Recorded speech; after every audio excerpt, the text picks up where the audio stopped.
Hello everyone, Sonic Senraku here, and today I just wanted to make a quick video dissecting the pin Patchy, in an attempt to explain just exactly how it works. Patchy is one of my favorite pins in the game, and for good reason. The ability to quickly send enemies flying across the stage is invaluable to stylish combos. But what exactly makes this pin tick? Why is it that when using Patchy against an enemy sometimes, that they will fly in erratic, unpredictable directions, despite the video clip in the pin description showing that they're typically supposed to fly forward? Well, we're going to answer those questions and more in this video. The video clip in Patchy's pin description illustrates the default launch direction of enemies hit by the attack to be in the forward-facing path of the pin user. That being said, the enemy's forward trajectory isn't being determined by the pin user facing forward. It's actually being determined by where the enemy's hurtbox makes contact with the Patchy attack's hitbox. The Patchy attack animation is just one giant leg-shaped hitbox covered in a launching effect, and when an enemy's hurtbox comes in contact with the attack, they're sent flying in the direction that the point of contact is facing.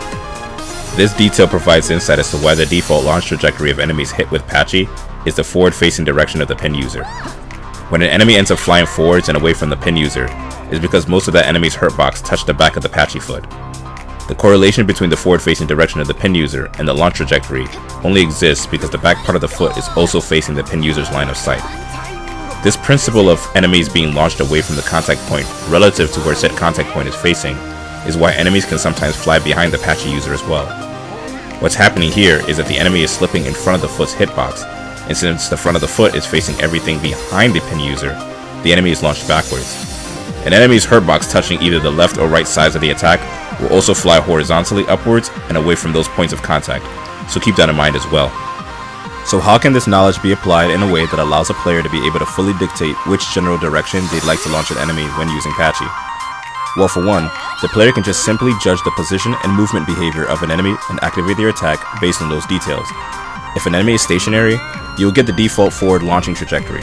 If you choose to let the enemy move slightly forward while proceeding to activate the attack, there's a chance they'll collide with the front part of Patchy's foot and fly backwards.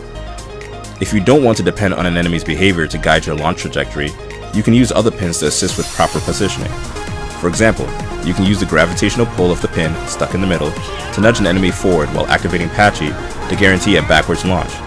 You can also use the knockback of attacking pins while activating Patchy to also confirm your preferred launch. For example, using the forward or backward knockback effect of Wolf can allow me to choose on the fly whether I want to place the enemy behind or in front of Patchy's hitbox during activation. Another detail worth pointing out about the Patchy pin is the very short window with which the hitbox lingers upon activation. Because the Patchy foot will appear whether or not it hits the target, you can pull out some cool interactions like using other pins to knock enemies into the hitbox once it's out. Now take a look at this combo. You'll notice here that I'm activating the Patchy attack as indicated by the dust cloud forming on the ground. However, based on the shadow the Grizzly is casting, you can tell that it's not close enough to the attack, meaning the stomp is gonna miss. I'm doing this intentionally so that I can time my release of the stuck in the middle gunshot to the moment the foot appears. As I release the shot, the Grizzly is pulled into the back of the foot, and the Grizzly ends up being launched forward, once again providing solid proof that the point of contact on the Patchy foot and where that contact point is facing determines the launch trajectory.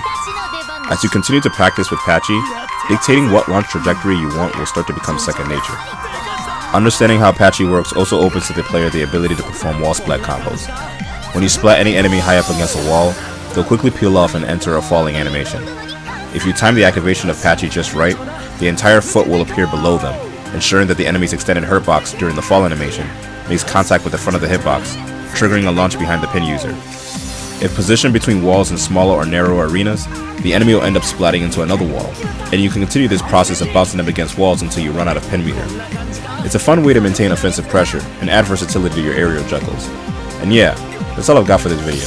I hope you guys found it informative or helpful in broadening your understanding of Patchy, and hopefully you'll use this knowledge to become Patchy juggling experts. As usual, thanks for watching, like, comment, and subscribe, and I'll see y'all in the next one.